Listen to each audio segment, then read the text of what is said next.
We're gonna give it a minute or two more, and then we'll go ahead and get started.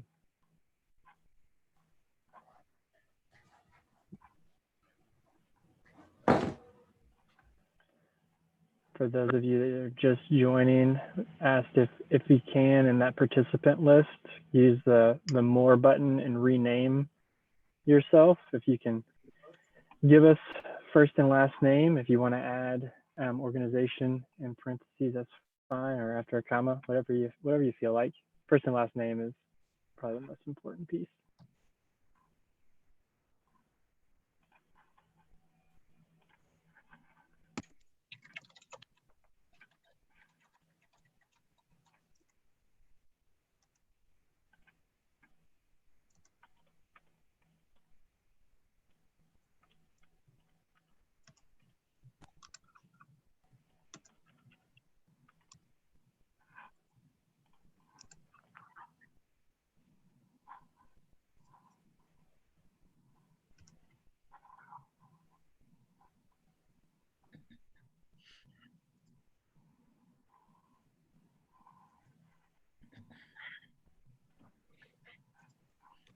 I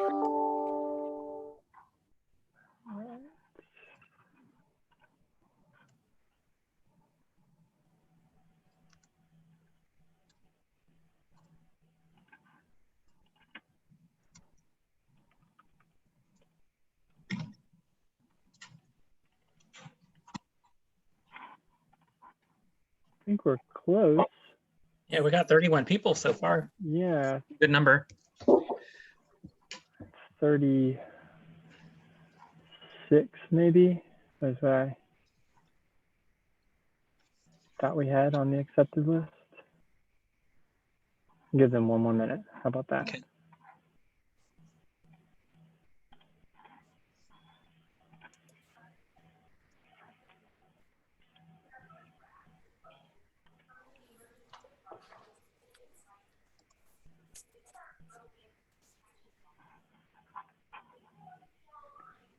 All right.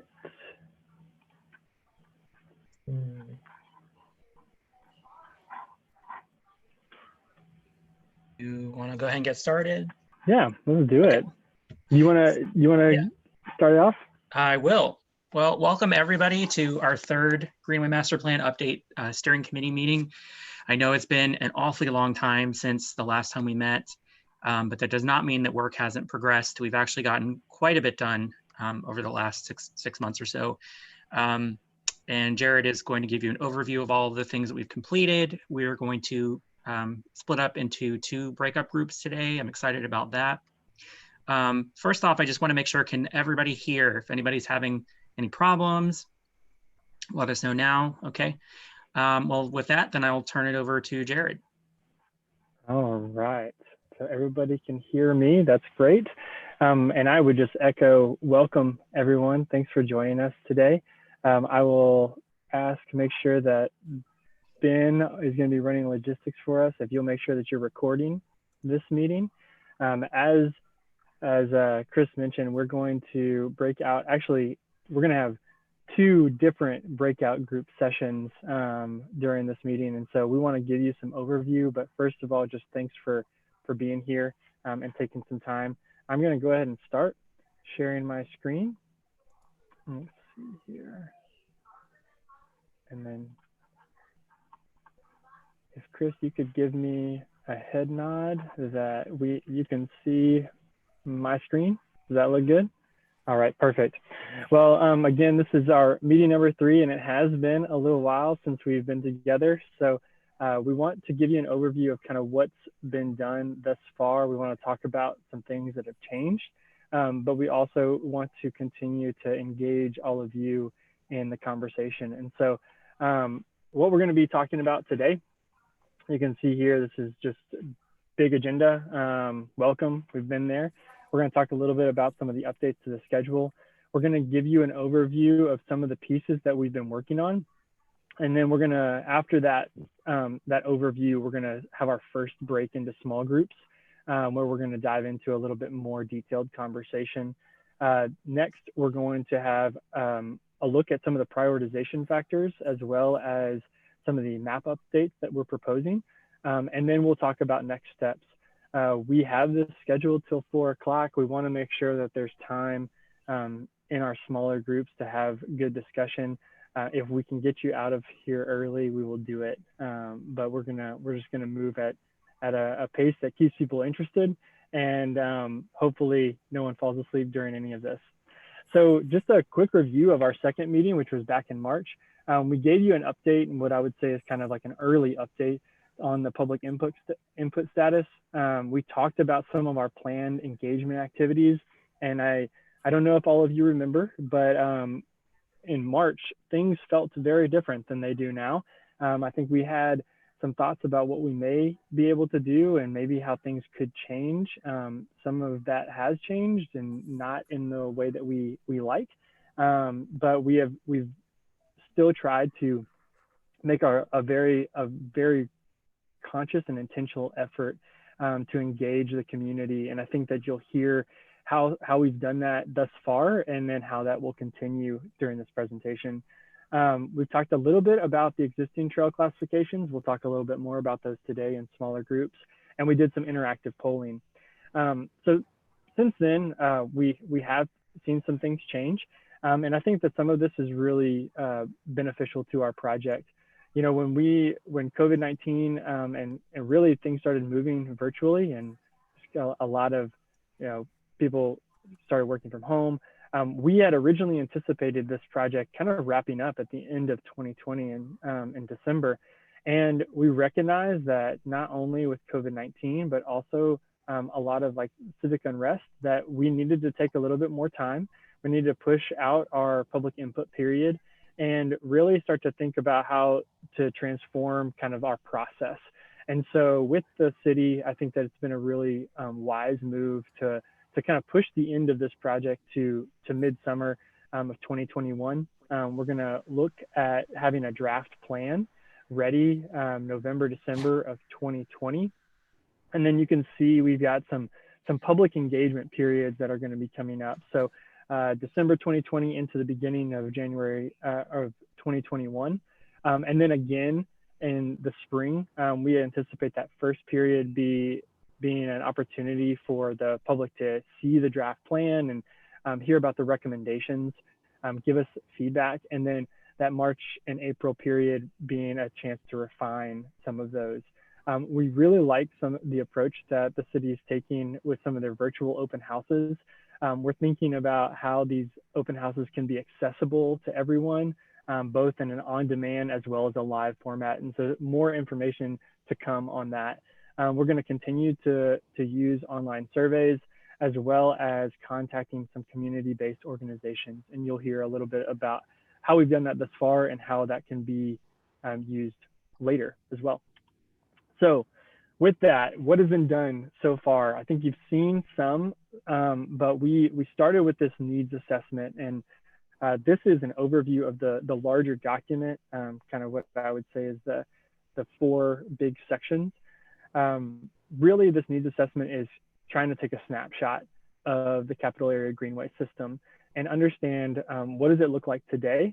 Not really solving anything, because we need to understand that foundation and have a baseline as we move forward. And so, I'm going to give you some overview pieces, but then there's going to be more detail shared later.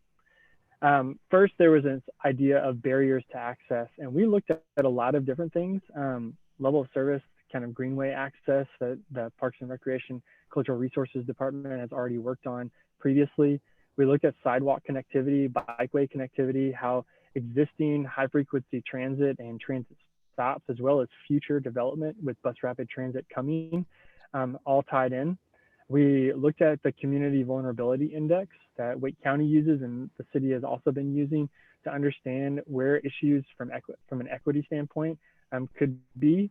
We looked at trail crossings, whether it's at grade, above grade, below grade, and issues that may exist there, along with crash information and a number of ADA factors. And so, not to dive into each one of those in too much detail, but wanted to show you a few of kind of those maps. This looks at the level of service, the Greenway access grades. And so you can see kind of how the existing network plays out.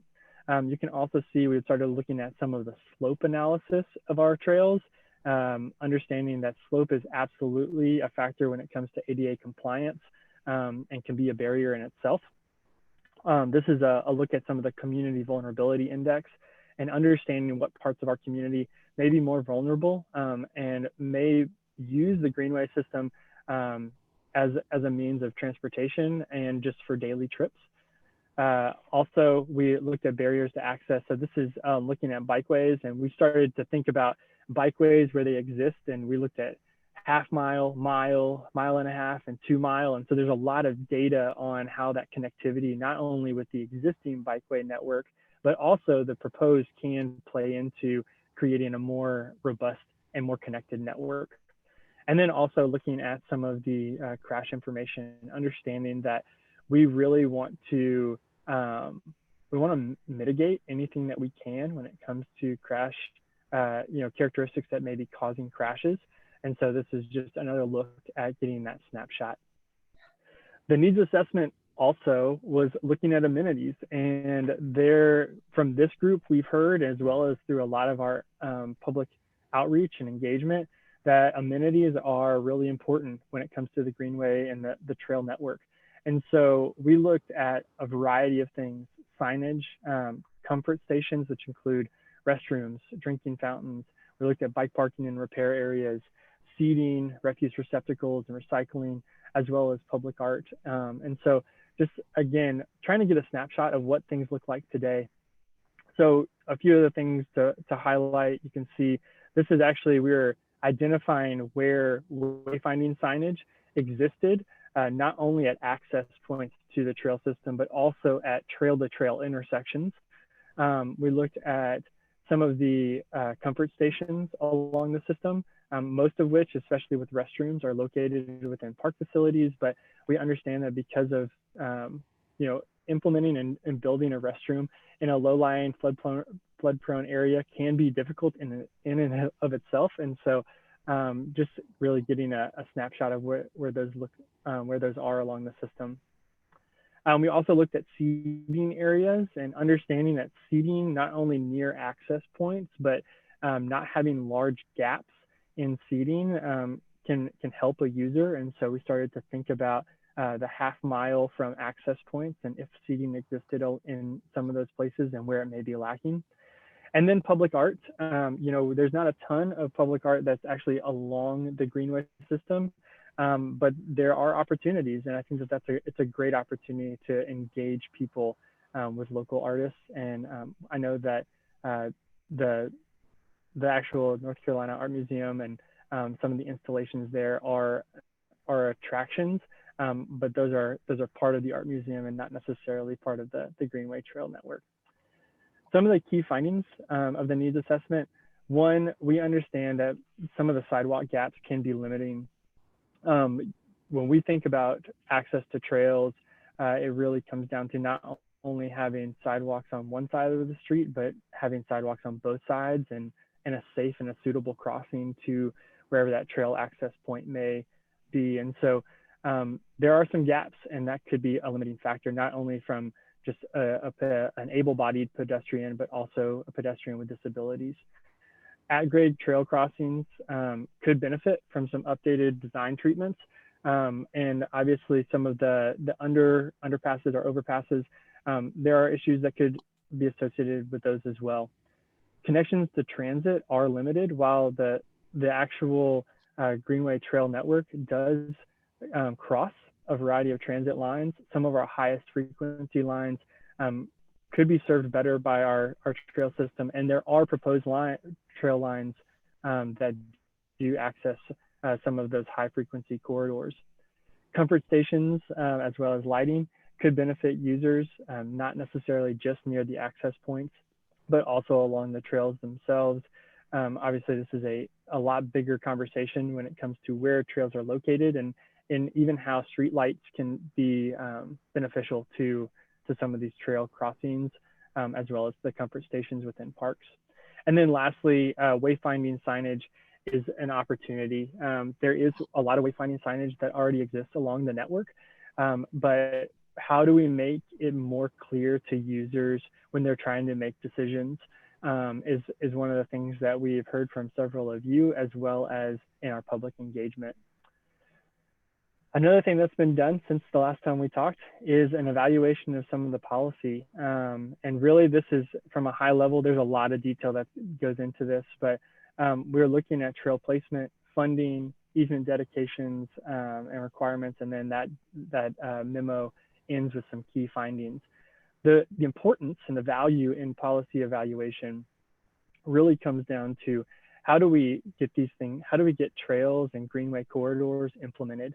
And so the development ordinance language and how others around the state and around the country are funding and implementing trail systems is something that we really wanted to take a look at. And so a few things about the existing kind of unified development ordinance and how this plays into our trail placement is we need a clear definition for Greenway and Greenway Trail.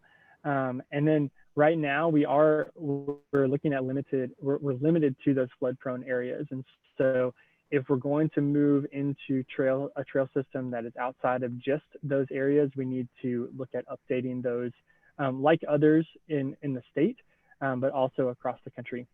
Funding. Right now, from a dedicated funding source, like a line item on the budget, it's pretty limited when it comes to funding from the city. A lot of the money that's being used for the Greenway Trail system and the Greenway corridors is coming from bonds.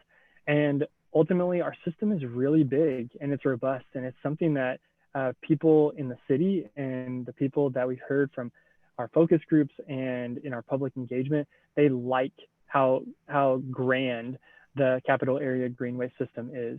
But the maintenance budget is not going to be able to cover the entire system needs on an annual basis. And there's a lot of things that the maintenance crew has already started to implement that have helped to really, it's been helpful to identify key issues and then really like systematically work through those issues. And so kudos to our maintenance staff at the city and working with exactly what they have and being able to provide as much as they have with the limited budget. But, as the system grows, this is something that's going to need to be evaluated. And how do we keep up with such a large system at the level and the expectation that so many of our users want to see from it?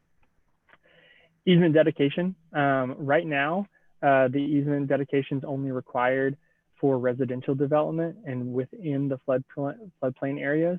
And so are there alternatives to this?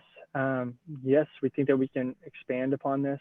Other communities are doing things with much more than just residential development and also outside of those floodplain areas.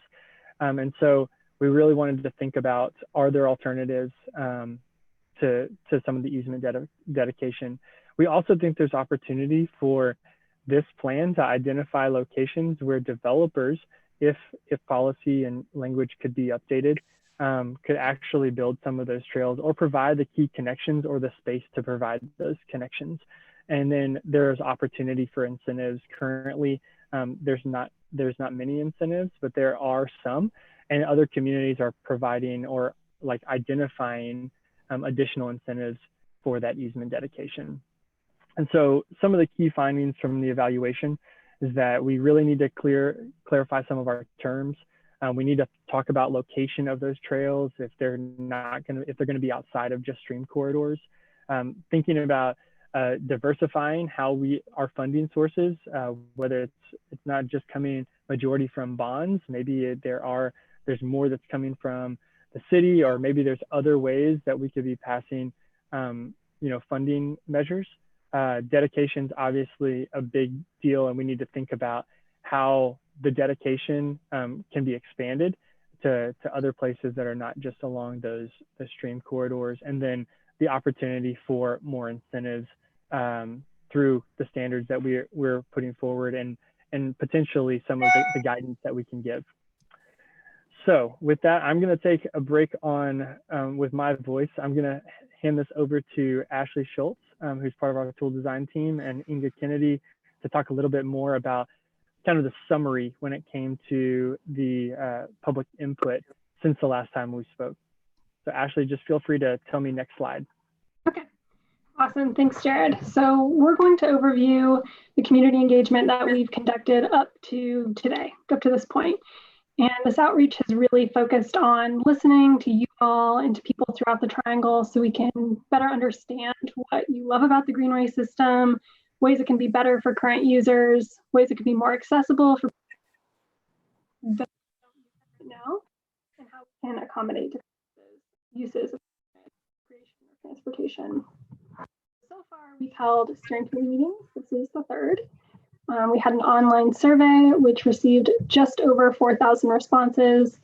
And we held 14 focus groups with city staff, run and bike clubs, developers, regional partners, and members of the Bicycle and Pedestrian Advisory Committee, as well as the Parks Board.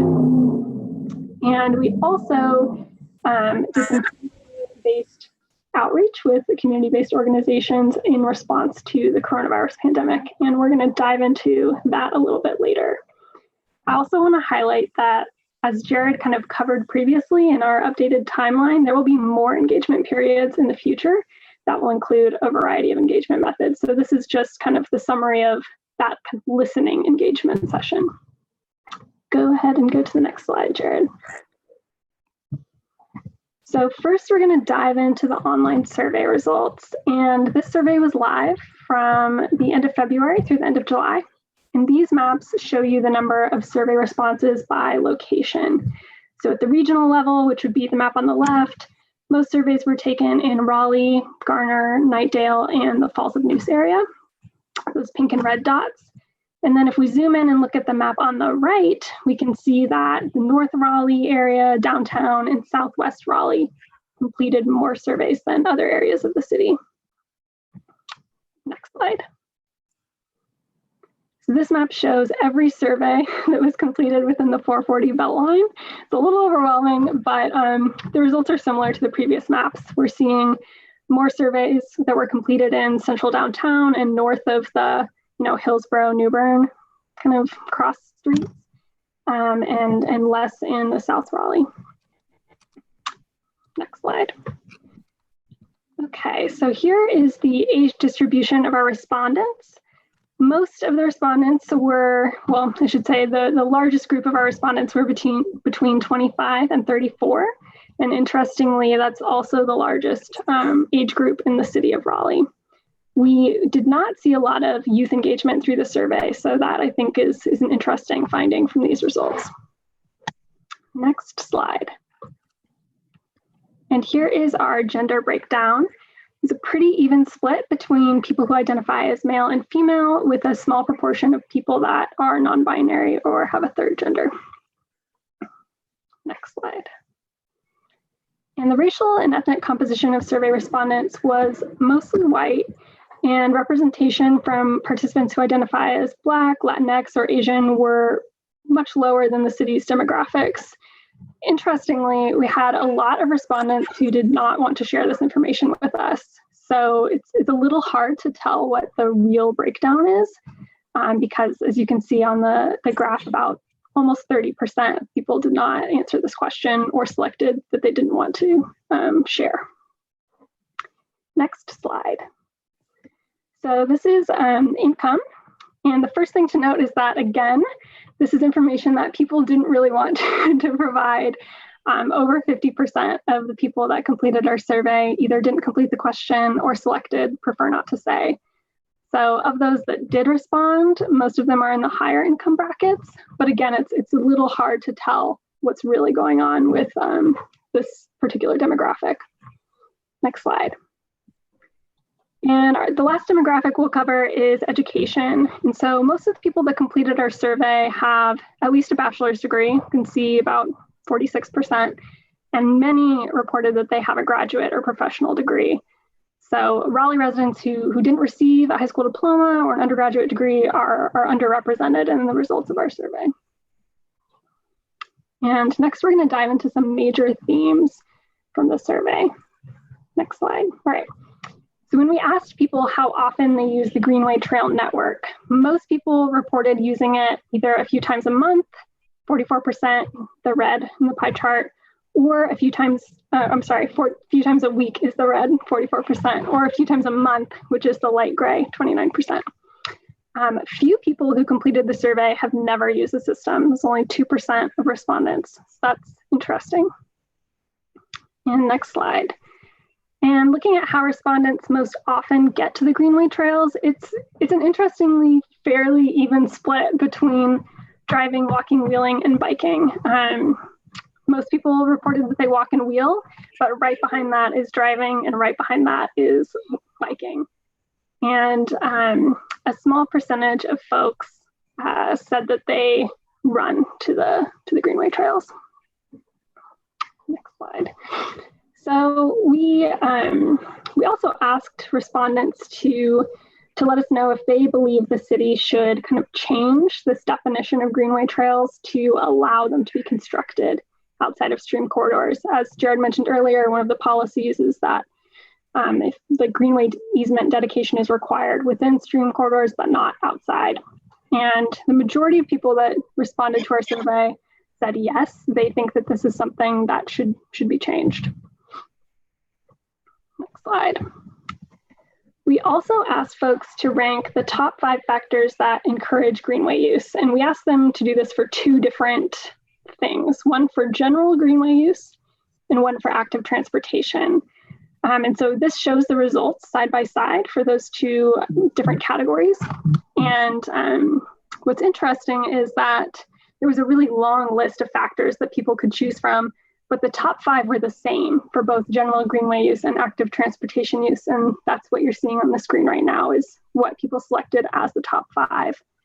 That being said, there are some really interesting differences between the categories. So for example, people ranked safe street crossings and safe connections to businesses and schools higher for active transportation use than they did for general Greenway use. And I think that that really highlights the importance of being able to safely reach the greenways when you are walking, wheeling, or biking. Whereas, you still need to reach them safely when you're using them, not for transportation, but it seems to be more at the forefront of people's minds when they're thinking about getting somewhere for a transportation purpose. Next slide. We also asked what trails should be prioritized specifically for active transportation and thinking of the existing Greenway network, not ones that may be there in the future. And the most common response was Crabtree Creek Trail, got 31%. And this was followed by Walnut Creek Trail, Rocky Branch Trail, and the Neuse River Trail. Many people selected a variety of other trails, which are detailed to the left of the pie chart. They didn't receive, a huge cumulative response, but I think people are thinking of active transportation as a network. And I think that that's kind of what these results show, that there won't be just one trail that is prioritized if trails are prioritized for active transportation. Next slide. The last thing that I want to highlight about the online survey is that we had a few interactive maps where people could draw on them or pin points. And one of them asked people to specifically locate spots where they'd like to see more amenities. And they were also able to specify what type of amenity. And so during our analysis of that, we've kind of created these hotspot maps that are amenity specific so that we can see, all right, people that wanted more water fountains, where on the existing system did they want these? Where are there gaps in service of those? And I also want to highlight that we have a public outreach summary memo that will be shared with you at a later date pretty soon.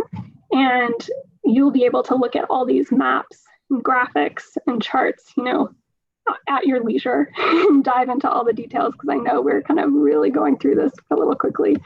So rest assured, you'll be able to look at these at full scale. All right, next slide. So I'm going to transition from the online survey to the focus groups. As I mentioned before, we held 14 focus groups, and we actually held much more than we had planned to originally, because we wanted to use it as an opportunity to extend some of our outreach to different groups in response to the COVID pandemic and not being able to do as much in-person outreach. So we're going to go over a high-level overview of some of the key themes that came through those focus groups.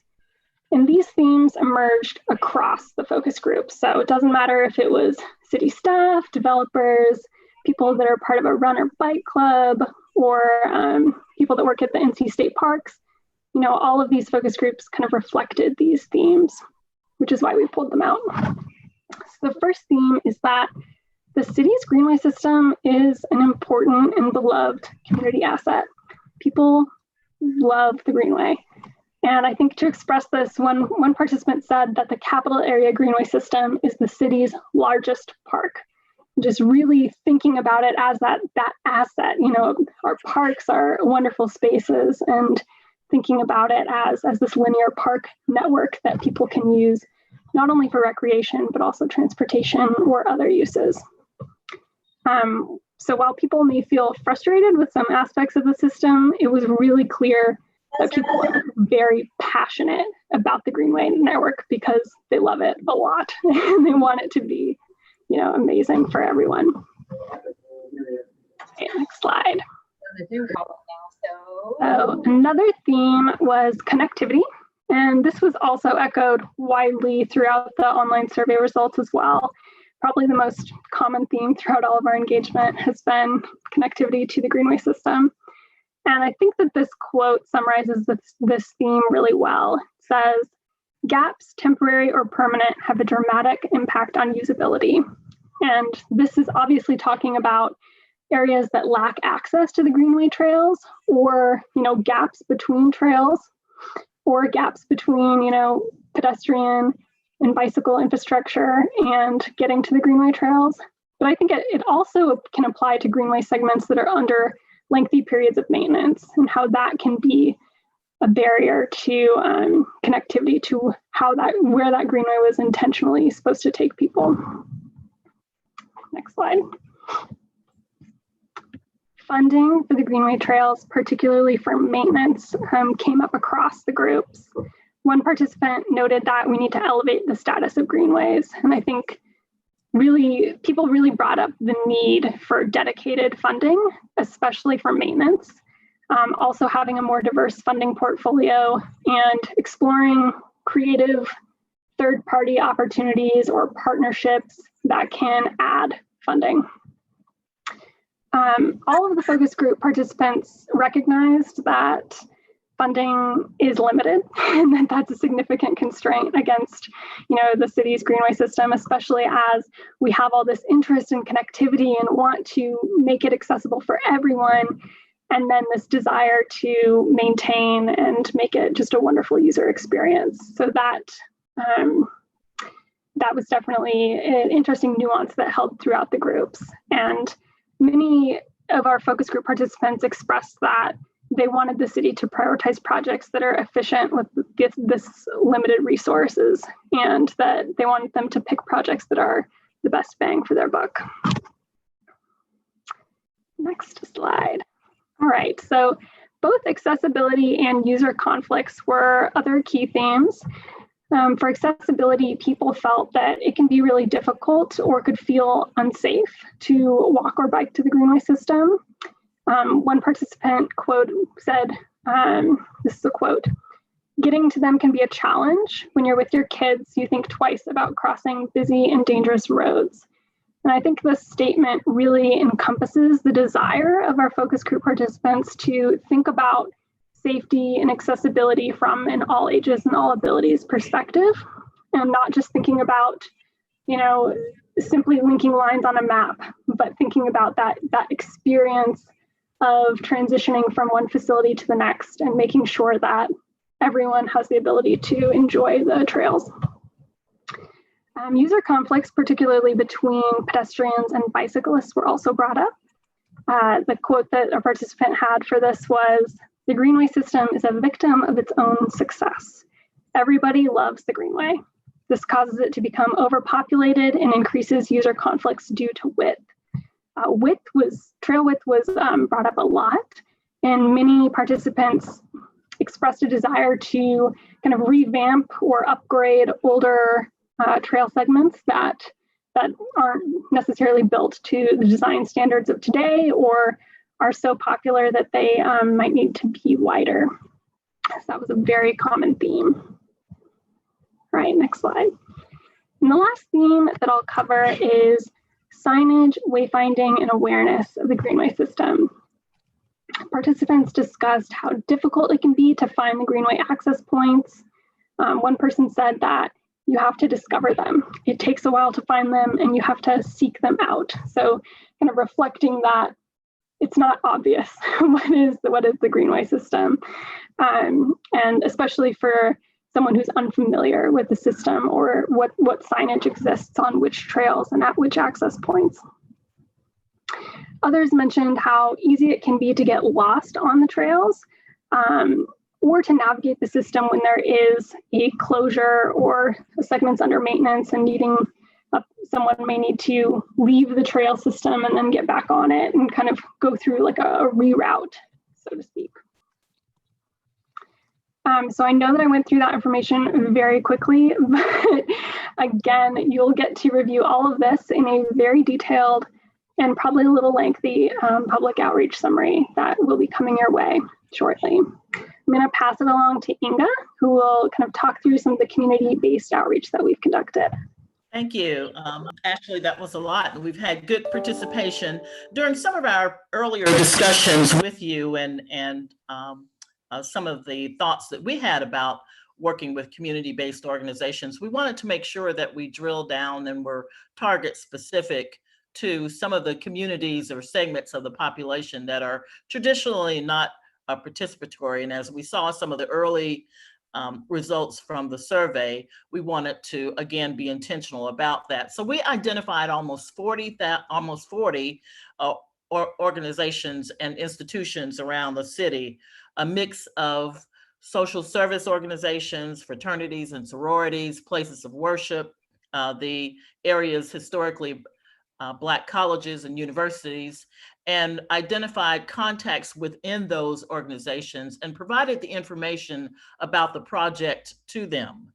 We wanted to identify organizations that had a good membership or had good and strong constituencies that we could broaden our appeal to and our outreach to. So we provided all of the links to the online engagement and materials for print to the organizations. And of course, as I mentioned, we were looking for organizations that have a lot of contacts and constituencies, and like the places of worship, for instance, some of them have thousands of members. So we wanted to reach a broad segment of the population in that way. And but we also wanted to find out more information from them. So when we were communicating during our phone calls and emails, we wanted to find out, for instance, how they are communicating with their membership at this time, and particularly at this time during COVID. Are there any segments of their memberships and constituencies that are difficult to reach? We wanted to know particularly about seniors. How are they working with seniors at this time? Because seniors use our greenways as well. And in addition to that, we also wanted to know if they were getting information back from their constituencies and members just about their information, just so we could have a good sense of how communication is conducted and how we should tailor our communication, because people communicate differently.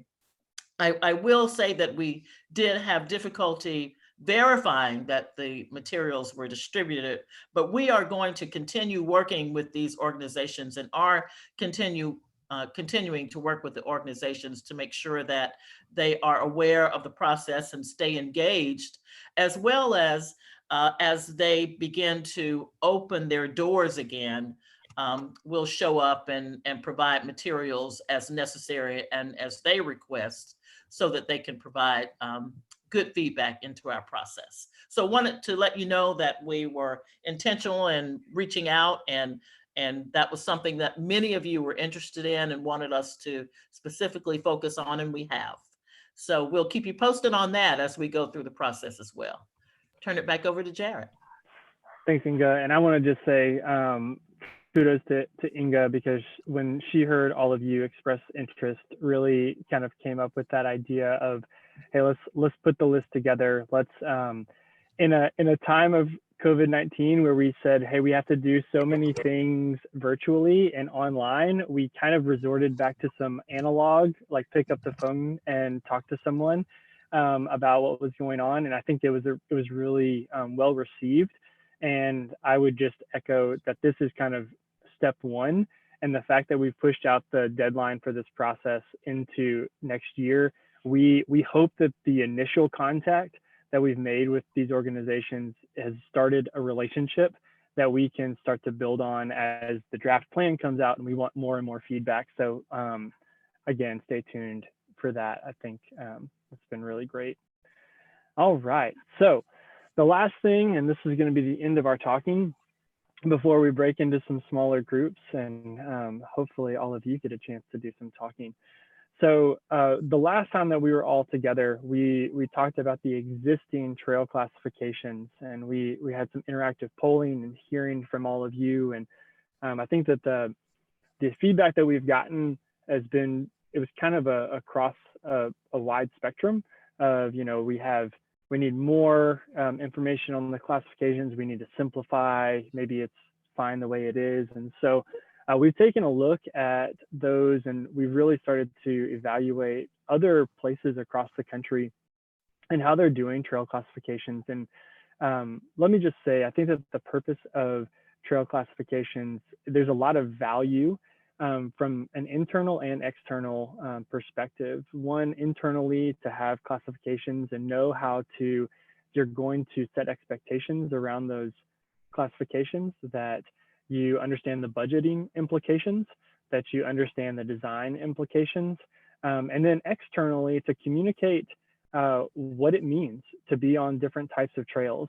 It would be great if all trails could do all things, but that is just not, I don't think that's the reality of where we place trails in all circumstances, as well as, you know, the funding constraints that communities have. And so our goal was to start to think through what do users expect from trails when they're on certain types of trails and where it may be taking them. And so how could we simplify and reduce some of the overlap within the existing trail classifications, and then really expand based on some of the public input that we received to expand those Greenway trails outside of just the stream corridors. And so we believe that if we start to focus on this user expectation classification system, that it will really identify some of the key amenities, and not just what type of amenity, but how we locate some of those amenities along each individual trail. This is obviously, you know, we want to think about this as a master plan that's going to guide investment. And so it won't happen overnight. And sometimes when we're thinking about new trails, some of these amenities and some of the design will happen because of this plan. And then some others will be retrofitting over time. And so, but this is one of the key steps. And so what I want to just introduce to all of you before we break into these groups is that we have proposed 3 classifications. We're not tied to names. These are very preliminary, but we're gonna call them destination trails, local trails, and scenic trails and loops. And so in your smaller groups, what we're gonna do is we're gonna really ask you what the expectations are. What do you expect from different types of trails, and specifically around these kind of 3 larger categories. So before we break out, we're at 2:45. We're going to spend, I believe it's 25 minutes in our smaller groups.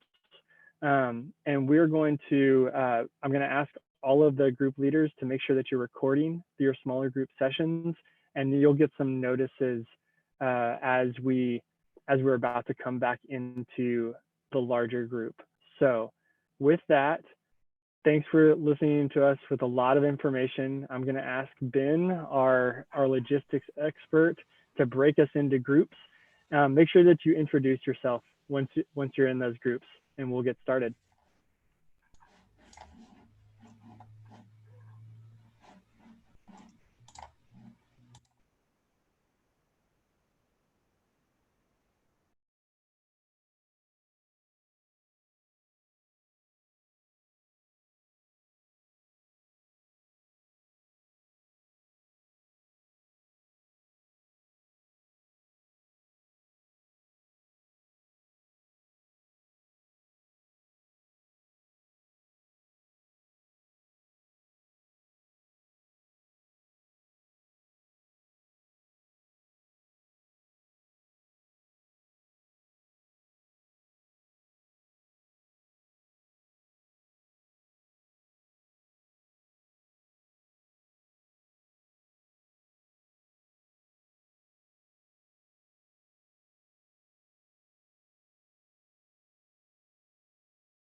I just accidentally got out of a chat when I was in the middle of a sentence, but oh well.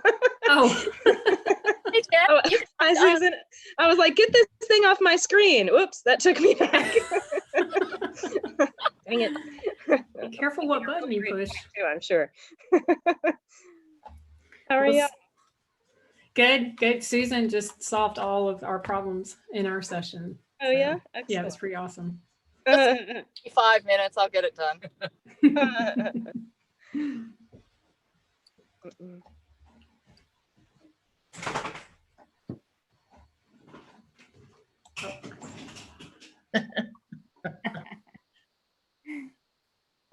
That was fun. I hit pause on my recording. I did everything I was supposed to do, I think. All right. So far, so good. Good to see everybody again. Hopefully you enjoyed talking with a few people face to face or computer screen to computer screen. Hey, Nick, good to see you. So we are going to jump in. Oh my God, it's Nick. I'm sorry. Hey, Nick. Yeah. So I'm gonna share my screen back out to everyone. I'm gonna talk a little bit more, and then we're gonna jump back into the smaller groups to close out. Here we go. And while Jared, while you're doing that, I want to tell Nick to finish his thoughts and provide those to us in writing. Perfect. Well, again, thank you so much for taking time. We hope that the small groups were beneficial to everyone. And every time I've done one of these meetings that has small groups, you get to the end and you just have to cut somebody off because you're not done with the conversation. But we knew that would happen, so hopefully you'll get to finish thoughts here in a second. The next piece that we want to talk a little bit about is some prioritization and some Greenway map updates. And so we have taken a look at kind of what has already been planned for the network. You know, when we think about the existing system, it's already really large and there's a lot more that's planned so that we can connect more people to our Greenway network. And ultimately, if it's part of our larger transportation network, so that people of all abilities and ages and trip types and purposes and need are able to use our system effectively as well as equitably. So we wanted to kind of walk you through some of the prioritization criteria that we're looking at.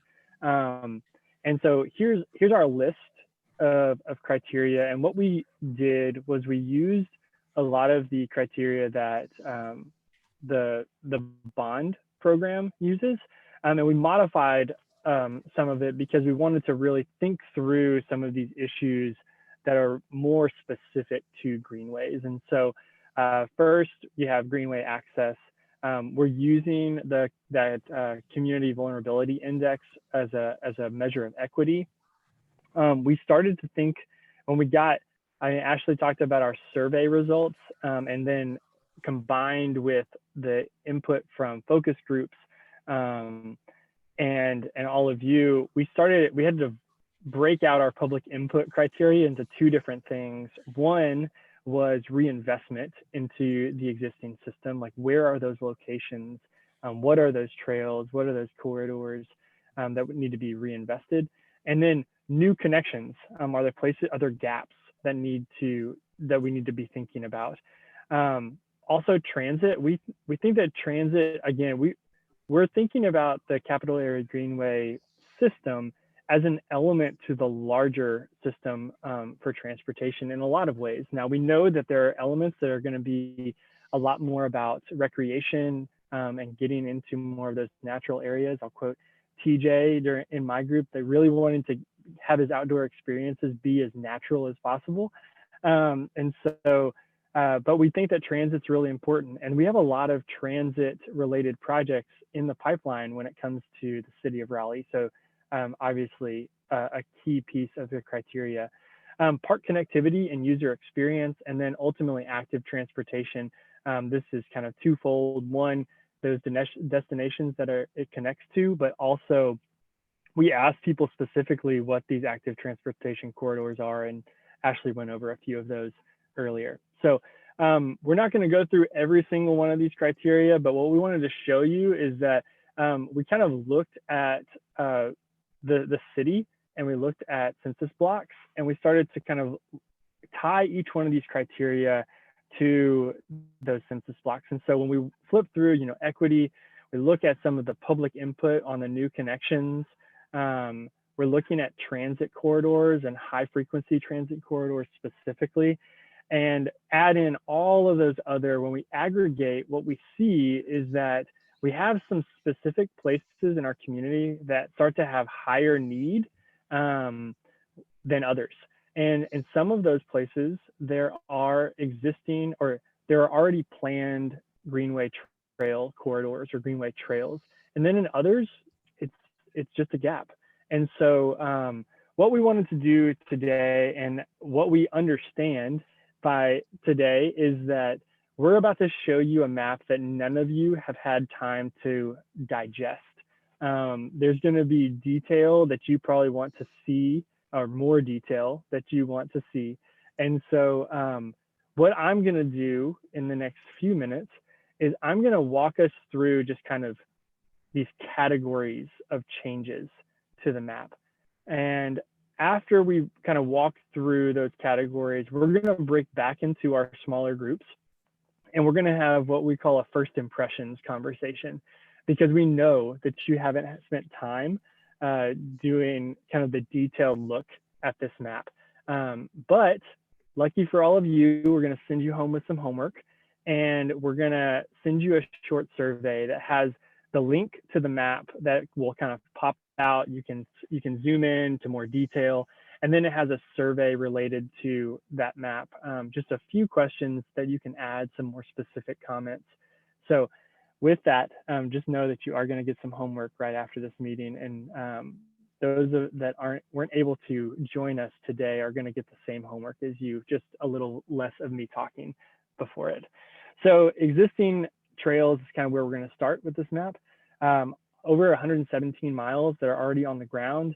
We know if you've been on our system at all, you can see we connect to a lot of things, and we have a lot of kind of key trails that people are really excited about, that they use frequently. Again, you saw in the results, a lot of people are using these multiple times a week, multiple times a month. So this is the foundation. This is what we already have on the ground. These are all of the planned trails, and these were already on the books as part of kind of where we're looking to put greenways and greenway trails prior to this master plan update even starting. And so you can see, and it really over doubles the system as a whole. So this is a good opportunity to think about, what's going to be next. And there's some of these projects that are already in the works as far as feasibility. And so a lot of exciting movement around the planned trails and moving forward. But as we started to look at those planned trails, some of them we thought we needed to look at a little bit closer. And so we saw a few of these trail segments that we felt like maybe they weren't as useful as originally thought. And so there's some kind of island segments that maybe we thought may not be beneficial. We've also looked at some trails that go through existing development that may need some reroutes. And so in general, this is not like a significant amount of change. It's more of just, hey, how do we simplify the overall network lines and make sure that we're putting forward really kind of what that visionary network is overall. And so, and then the last piece is kind of what we would say is there's some new connections that are needed. And you can see really what we've started to do is fill in some of the gaps.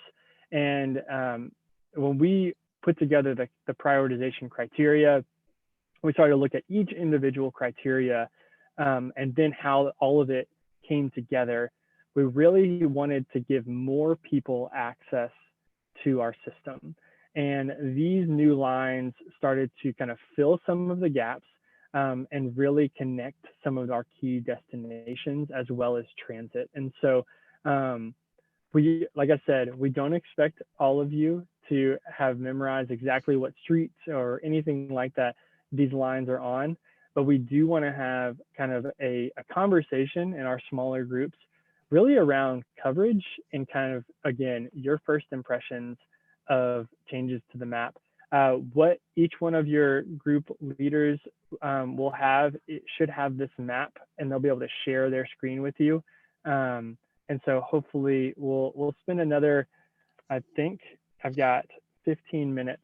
So it gives you enough time to finish those last thoughts from the previous breakout and then work through these next ones. So what I will do is, this is kind of that overall map without anything highlighted. And with that, Ben, I'm going to ask if you will send us all back to our breakout groups, and leaders, make sure that you start your recording again.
Welcome back, everyone.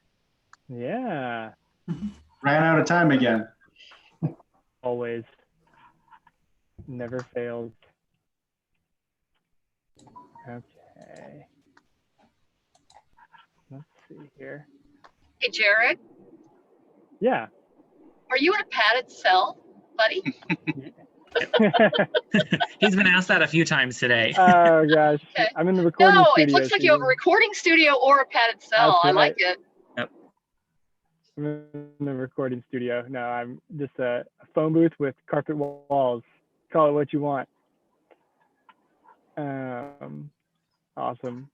Well, hey, thank you everyone for taking some time in the smaller groups. I think that, you know, obviously I don't know what was said in all of them. I was excited to hear what we were talking about.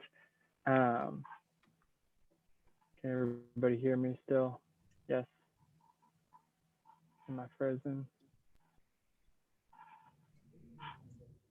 Can still hear you. Yeah. You can still hear me. Okay, good. That's what I needed to know.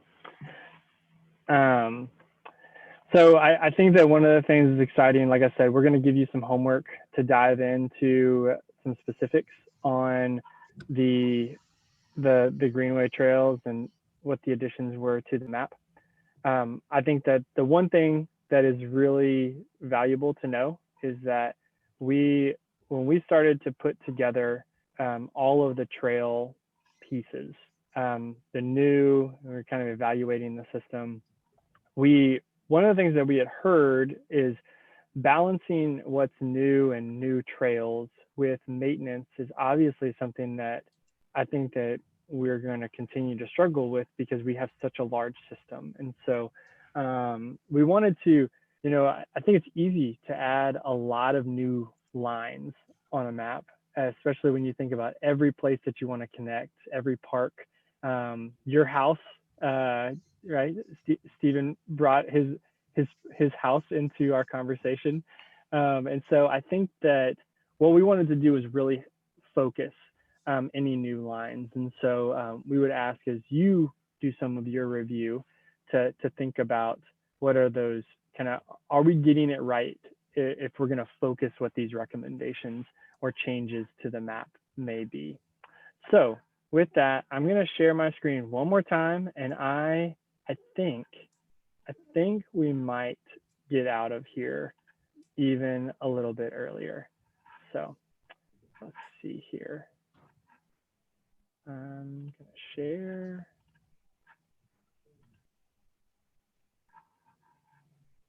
Okay. Someone, Ashley, I see you. Can you give me a thumbs up that you can see my screen?